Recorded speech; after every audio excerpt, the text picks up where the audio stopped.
हमेशा एक कॉन्सेप्शन होता है यूपीएससी में कि ये प्री मेंस इंटरव्यू को तीनों को साथ में पढ़ना चाहिए इंटीग्रेट करके। और मेरा ये मानना है इंटीग्रेशन ठीक है, पर तीनों पार्ट का अप्रोच ही अलग है। आप ऐसे लिखते हैं ना या फिर एथिक्स, तो इन दोनों में आपको ना नए एग्जाम्पल्स आने चाहिए। तो आपको लगेगा इतनी सारी बुक्स हैं तो रिवीजन कैसे होगा, क्योंकि मेंस में रिवीजन बहुत मैटर करता है। तो आप क्या करेंगे, और आप ये इंश्योर करिए कि आप 200 से 250 पेजेस में दोनों पेपर का कंबाइंड नोट्स बना लें, ताकि और मैंने 2 इंटरव्यू दिए और मैंने सेकंड अटेम्प्ट में जो इंटरव्यू था उसमें मुझे 195 का स्कोर मिला था। मैं ये नहीं कहूँगा कि आप पक्का सक्सेसफुल हो जाएंगे, but definitely you do stand a chance, because I did the same way and I did get selected. जब मुझे जोश टॉक्स का कॉल आया तो मैंने सोचा कि इतने सारे टॉपर्स टॉक्स एंड स्ट्रैटेजी के इधर मैं ऐसा क्या बता सकूं, ऐसा क्या अलग बता सकूं कि आप कुछ अलग प्रेरणा ले सकें। तो मैंने ये सोचा और मैंने रियलाइज़ करा कि शायद कहीं मेरा जो यूपीएससी को ज्वाइन करने की जो प्रेरणा थी वो शायद थोड़ी अलग थी। उदाहरण के लिए, जब मैं कॉलेज के बाद ग्रेजुएट हुआ तो मुझे लगा मेरे पास कुछ दो तीन ऑप्शन थे। एक ऑप्शन ये था कि मैं प्राइवेट सेक्टर में ज्वाइन करूं और जीडीपी में टैक्स रेवेन्यू के थ्रू देश के नेशन बिल्डिंग में कंट्रीब्यूट करूं। पर जो दूसरा ऑप्शन था, जो मेरे को हमेशा बचपन से लगता था, मेरे गोरखपुर के एक्सपीरियंसेस में या फिर मेरे कॉलेज में आईआईटी में जो भी एक्सपोजर एक्सपीरियंसेस थे, उससे लगता था कि कहीं ना कहीं under served areas, under privilege areas में मुझे कुछ काम करना है। वहाँ के अंडरस्टैंडिंग में, वहाँ के ग्रास रूट चैलेंजेस के बारे में मेरी नॉलेज कम है, मेरी अंडरस्टैंडिंग कम है। तो इस चीज़ को समझने के लिए मैंने इंडिया फेलो नाम की प्रोग्राम करी और मैंने वहाँ पाया कि जब भी मैं स्नेक बाइट्स या फिर हेल्थ का प्रॉब्लम हो या एजुकेशन का प्रॉब्लम हो या फिर फर्टिलाइजर्स का इशू हो, तो जो सबसे मेजर कोई स्टेक होल्डर था गरीब तबके के लिए, जो सबसे पहला कोई कड़ी होती थी वो थी गवर्नमेंट। गवर्नमेंट के पास वो सुविधाएं होती थी, चाहे प्राइमरी हेल्थ सेंटर हो, चाहे गवर्नमेंट स्कूल हो, मॉडल स्कूल हो, जहाँ पर गरीब तबके के बच्चे जाके वो सर्विसेज पाते थे और उनके पास एक उम्मीद लगती थी। तो इसी कड़ी में मैंने सिविल सर्विस कहते हैं, मैंने रियलाइज़ करा कि अगर मुझे कुछ अगर करना है, गवर्नमेंट कुछ काम करना है गरीब तबके के लिए, अंडर प्रिविलेज सेक्शन के लिए, तो शायद मुझे गवर्नमेंट जॉब में ट्राई करना चाहिए। और इसलिए मैंने यूपीएससी की तैयारी स्टार्ट करी। नमस्कार दोस्तों, मेरा नाम प्रफुल्ल कुमार शर्मा है। मैंने सिविल सेवा परीक्षा 2021 में 249वीं रैंक हासिल करी है। मैं मूलतः गोरखपुर का निवासी हूँ और मैंने गोरखपुर से ही अपनी 12वीं कंप्लीट करी है। अपनी 12वीं कंप्लीट करने के बाद मैंने आईआईटी दिल्ली से बीटेक इन इंजीनियरिंग फिजिक्स किया था, जो मैंने 20 साल की उम्र में कंप्लीट करा। उसके बाद मैंने, जैसा मैंने बताया, 2017-18 के पीरियड में मैंने इंडिया फेलो नाम की एक प्रोग्राम ज्वाइन करी, जिसमें मैंने सीतापुर डिस्ट्रिक्ट के कंटाइन गांव में एक एनजीओ के स्कूल में काम करा। वहाँ काम करते हुए मुझे काफ़ी चीज़ें रियलाइज़ होनी देखा मैंने। जैसे उदाहरण के लिए, जब मैं वहाँ पर काम कर रहा था तो कुछ स्टूडेंट थे, स्पेशली गर्ल्स, जिनको घर पर फैमिली के रिसोर्सेज की दिक्कत होती थी, घर वाले सपोर्ट नहीं करते थे, गाइडेंस की दिक्कत थी। कई लेवल पे मुझे लगता था कि उन बच्चों को घर पे पढ़ने का मौका नहीं मिलता है। तो जब मैंने उनको मेंटर किया और उनमें से एक लड़की का गवर्नमेंट जॉब में सिलेक्शन हुआ और कुछ बच्चियाँ ज़िंदगी में पहली बार शायद उस गाँव से उनको पढ़ने का, बाहर जाने का मौका मिला। तो मुझे वहाँ पे रियलाइज़ हुआ कि अगर हम यही काम गवर्नमेंट में रहकर लोगों के साथ जुड़कर काम करें, तो हम जो गवर्नमेंट का स्केल है और रिसोर्सेज है, तो उससे शायद सारे तो नहीं, पर शायद कुछ बड़े स्तर पे काम कर सकते हैं। तो उस दिशा में मैंने यूपीएससी की तैयारी स्टार्ट करी। मेरी प्रिपरेशन स्ट्रैटेजी मतलब जैसे और टॉपर्स फॉलो करते मैंने वही किया, स्टैंडर्ड टेक्स्ट बुक फॉलो किया और जो प्रोसेस फॉलो किया। अब यूपीएससी को मैं जिस तरह से देखता हूँ उसमें 3 स्टेजेस हैं, प्री, मेंस, इंटरव्यू। मैं ये नहीं कह रहा कि हमेशा ये कहते हैं ये हमेशा ये कॉन्सेप्शन होता है कि यूपीएससी में कि ये प्री मेंस इंटरव्यू को तीनों को साथ में पढ़ना चाहिए इंटीग्रेट करके।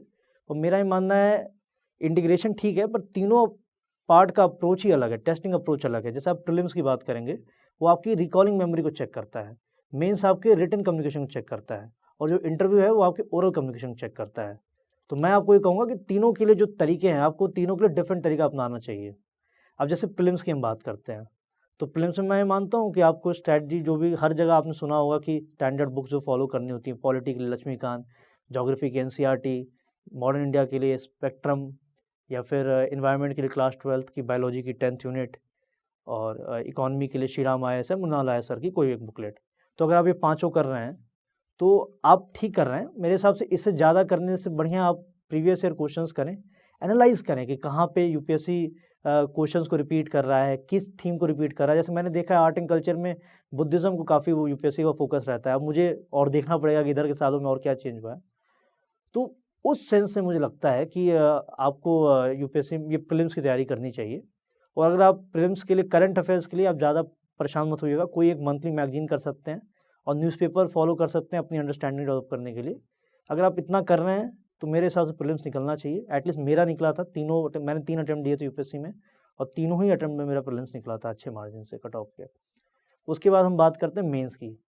मेंस मेरे हिसाब से सबसे by the name suggest it is a main exam, because 88 पर नियरली 88 to 89% ऑफ जो टोटल मार्क्स हैं जो काउंट होते हैं, प्रीलिम्स के मार्क्स तो क्वालिफाइंग है, वही मैटर करते हैं मेंस में। तो उसमें मेंस में भी कुछ कुछ पेपर्स बहुत इंपॉर्टेंट हैं, जैसे आपका एसे, एथिक्स, ऑप्शनल। मैंने फर्स्ट अटेम्प्ट में एसे, एथिक्स और ऑप्शनल में नंबर बहुत कम लाए थे, तो इसलिए मेरा मेंस क्लियर ही नहीं हुआ था।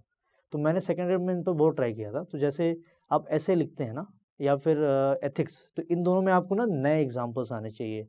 आप ढूंढिए, आप जैसे यूट्यूब पे रील्स देखते हैं, मैं एग्जांपल देता हूँ आपको। आजकल यूट्यूब पे बच्चे बहुत सारी रील्स देख रहे हैं। तो एक रील आती थी कि ऑस्कर में, I am not able to recall the actor's name, उनकी एक्सेप्टेंस स्पीच क्या होगी। तो मैंने उस एक्सेप्टेंस स्पीच को 2000 अपने थर्ड अटेम्प्ट में लिखा था, and I got good marks in essay, decent marks. तो आई रियलाइज़ कि ये सब जो वैल्यू एडिशन आप करते हो, फिर आपकी जो प्रैक्टिस है, प्रीवियस ईयर क्वेश्चन को देखो आप, इससे आपका शायद मेंस में ये एसे, एथिक्स सुधर सकता है। ऑप्शनल का मैं हमेशा कहता हूँ, मेरा फिजिक्स ऑप्शनल था और मैं बहुत ही मानता हूँ कि आप ऑप्शनल में ये इंश्योर करिए, स्टैंडर्ड बुक जो है कोई शॉर्टकट मत पकड़िएगा, क्योंकि ऑप्शनल लंबा गेम है, क्योंकि you have to do an honours level का सिलेबस। तो थोड़ा सा सीरियसनेस मांगता है। आप सिलेबस को प्रॉपरली करिए, 25 साल पेपर एटलीस्ट आप उसको ब्रेनस्टॉर्म करिए या तो उसको सॉल्व करिए। अब रही बात जनरल स्टडीज़ के बाकी पेपर्स की, उनके नोट्स कैसे बनाएं, तो मेरा ही मानना है कि आप टॉपिक उठा सकते हैं कोई भी एक, और उस टॉपिक में एक एक टॉपिक को टॉपिक वाइज नोट्स बनाइए। जैसे एक डेफिनेशन क्या होगी, लेट्स से आपको टॉपिक हो गया फूड प्रोसेसिंग इंडस्ट्रीज, तो फूड प्रोसेसिंग इंडस्ट्रीज में आपका डेफिनेशन क्या होगा, लेटेस्ट ट्रेंड क्या है, डेटा क्या है, फैक्ट्स क्या है, वो लिख लीजिए आप। फिर कुछ कुछ मेजर इश्यूज़, कीवर्ड्स आप नोट कर लीजिए, और कुछ अच्छे कंक्लूजन, जैसे कंक्लूजन के प्राइम मिनिस्टर के कुछ अच्छे स्टेटमेंट्स आते हैं, या फिर कोई एक्सपर्ट का न्यूज़पेपर में आपने देखा हो, या मैगजीन जो आप पढ़ते हो, मंथली मैगजीन, तो वो अगर आप कर रहे हो तो आई थिंक मेंस का आप एक अच्छी तैयारी कर रहे हो। अब मेंस का कई लोग कहते हैं कि अब जैसे कोई भी कुछ लोग होते हैं जो तैयारी अपने हाथ से ही पेपर को प्रैक्टिस करके प्रीवियस ईयर क्वेश्चन कर लेते हैं। एक तरीका ये भी होता है, दूसरा तरीका ये होता है कि आपको टेस्ट सीरीज़ उठा कर लीजिए। तो मेरे हिसाब से टेस्ट सीरीज़ से आप करेंगे तो शायद उससे डिसिप्लिन कॉपी चेक हो जाएगी। और मेरा पहले और दूसरे अटेम्प्ट में मेरा एसए, एथिक्स ऑप्शनल में सुधर गया था, पर मेरा जीएस पेपर में फिर भी कम नंबर था। उसका रीज़न ये था कि मैंने टेस्ट सीरीज़ नहीं करी थी। तो शायद आपको वो करें जो मैंने थर्ड अटेम्प्ट किया, जिसकी वजह से मेरा सिलेक्शन हुआ, तो आप वो कर सकते हैं। मेरा ऑप्शनल फिज़िक्स था, और मेरा ग्रेजुएशन भी था, क्योंकि इंजीनियरिंग फिज़िक्स में मैंने बीटेक करी थी। तो मुझे लगा कि फिज़िक्स मेरे लिए एक नेचुरल सब्जेक्ट है। ऑप्शन चूज़ करते समय सब लोग यही देखते हैं कि सब्जेक्ट स्कोरिंग है कि नहीं, क्या आप उस सब्जेक्ट को लंबे समय के लिए पढ़ सकते हैं कि नहीं, और तीसरा लोग ये भी देखते हैं कि आपको कितना उसमें एप्टीट्यूड आ पा रहा है, कितना आप कर पा रहे हैं उसको। तो ये 3-4 फैक्टर्स अगर आप देखते हैं सिलेबस को देखकर, तो अगर आपको ये जो अंडरस्टैंडिंग आती है, मेरे लिए फिज़िक्स वो एक ऐसा सब्जेक्ट लगा था उस समय, क्योंकि मेरा बैकग्राउंड भी उसमें था, मुझे लगता था मुझे पसंद भी है, और इसलिए मैंने उसको पिकअप किया। अब फिज़िक्स ऑप्शन को करने के मतलब मेरा जो एक्सपीरियंस है, मतलब मेरा फिज़िक्स में लास्ट जो थर्ड अटेम्प्ट था उसमें पेपर 2 में आई थिंक डिसेंट स्कोर आ गया था, 145, एंड पेपर 1 में भी 127 का अराउंड। तो जो मेरा अपना अंडरस्टैंडिंग है ऑप्शनल करने का, तो ये है कि फिज़िक्स में आपको लंबा गेम करना पड़ेगा, मतलब आप कोई शॉर्टकट से नहीं चल सकते हैं। तो फिज़िक्स में हर एक टॉपिक है, मतलब सिलेबस के 8 टॉपिक्स हैं, आपको पता होगा अगर आप फिज़िक्स ऑप्शनल ले रहे हैं। तो वो 8 सब पार्ट में, जैसे क्लासिकल मैकेनिक्स है, आपका थर्मोडायनेमिक्स है पेपर 1 में, आपका इलेक्ट्रोमैग्नेटिज्म है या ऑप्टिक्स है, ये 4 टॉपिक्स हैं। तो आपको इनके लिए स्टैंडर्ड बुक्स करनी पड़ेंगी। थर्मोडायनेमिक्स की स्टैटिस्टिकल फिजिक्स की बुक आती है गर्ग मंजर घोष की, वो पूरी बुक आपको करनी चाहिए, पेज टू पेज। आपको एग्जाम्पल्स तो जरूर करने चाहिए अगर एक्सरसाइज नहीं कर पा रहे हैं। सेम गोज विद ऑप्टिक्स में भजलाल एंड सुब्रमण्यम सर की बुक है। Same goes with classical mechanics, you will go with JC Upadhyay, उनकी बुक के भी कुछ चैप्टर्स हैं, स्पेसिफिक सिलेबस के अकॉर्डिंग देख लीजिए, और उनके भी आप एग्जाम्पल्स कर लीजिए। ये बेटर रहेगा कि आप एक्सरसाइज कर लें, क्योंकि उससे आपका एक टेम्परामेंट डेवलप होगा क्वेश्चन को समझने का। पर अगर एक्सरसाइज नहीं कर पा रहे हैं, समय लग रहा है, तो यू डू कहते हैं एग्जाम्पल्स एटलीस्ट। तो ये अगर आप यही चीज इलेक्ट्रोमैग्नेटिज्म में आप सत्य प्रकाश सर की बुक है, ये 4 आप करते हैं। उसी तरह पेपर 2 में न्यूक्लियर फिजिक्स में DC दयाल और SB पटेल सर की बुक है, सेलेक्टिवली उठाइए, एग्जाम्पल्स वही, थेरी पढ़िए आप। सिमिलरली आप क्वांटम मैकेनिक्स में SC वर्मा सर की बुक है, फिर आप एटॉमिक मॉलिक्यूलर बुक फिजिक्स में राजकुमार सर की बुक है, और सॉलिड स्टेट में आप पूरी एन बब्बर की बुक कर सकते हैं। तो अगर आप इन सबको आप कर रहे हैं तो आपको लगेगा इतनी सारी बुक्स हैं तो रिवीजन कैसे होगा, क्योंकि मेंस में रिवीजन बहुत मैटर करता है। तो आप क्या करेंगे, एक बार पढ़ लिया तो आप फिर प्रीवियस ईयर के क्वेश्चंस लिखेंगे, सॉल्व करेंगे, ठीक है। आपको प्रीवियस ईयर क्वेश्चन पता चलेगा, कुछ क्वेश्चंस एकदम नए हैं, मतलब कुछ जो आपने बुक्स में नहीं पढ़े हैं, तो उनको आप गूगल करके या हाइपर फिजिक्स नाम की एक ऑनलाइन साइट है उससे ढूंढ कर आप उसके नोट्स बना लीजिए। और आप ये इंश्योर करिए कि आप 200 से 250 पेजेस में दोनों पेपर का कंबाइंड नोट्स बना लें, ताकि एग्ज़ाम के पहले 5 घंटे में आप दोनों पेपर रिवाइज़ कर सकें। आपको समझना होगा, एग्ज़ाम जब होगा ना तो रात में 2 ढाई घंटे आप रिवाइज़ कर लें, और जो ब्रेक में 2 घंटे में रिवाइज़ कर लें। अगर आप वो कर सकते हैं तो फिर आपका फिजिक्स ऑप्शन अच्छे से जाएगा। और 20 से 25 साल का पेपर मेरे हिसाब से आप अच्छे से कर लीजिए। प्रीवियस ईयर का क्वेश्चन मार्केट में आपको अनसॉल्व मिल जाएगी। अब मेरा इंटरव्यू में एक्सपीरियंस तो यूपीएससी बोर्ड के सामने मुझे भी थोड़ी नर्वसनेस थी, हर इंसान को होती कि यूपीएससी बोर्ड क्या पूछेगा, क्योंकि यूपीएससी बोर्ड विषयों से इतर जो आपकी अंडरस्टैंडिंग होती है या जो अवेयरनेस होती है उसको जज करता है। मतलब आपके विषय के अंडरस्टैंडिंग तो देखेगा ही, पर यूपीएससी बोर्ड उसमें भी इंटरेस्ट कि आपकी पर्सनालिटी क्या है, आपकी वैल्यूज़ क्या हैं, आपकी पर्सनालिटी में बैलेंस कितना है। तो ये सब चीज़ों को टेस्ट करता था। मुझे थोड़ा नर्वसनेस था शुरू में, पर मैंने 2 इंटरव्यू दिए और मैंने सेकंड अटेम्प्ट का जो इंटरव्यू था उसमें मुझे 195 का स्कोर मिला था, which is considerably a decent score. तो और थर्ड अटेम्प्ट में मुझे 176 मिला था, तो which is also good score as per many people. तो my experience is that UPSC board कहते हैं हमेशा आपकी पर्सनालिटी को जज करता है, जेन्युइननेस कितनी है आंसर में।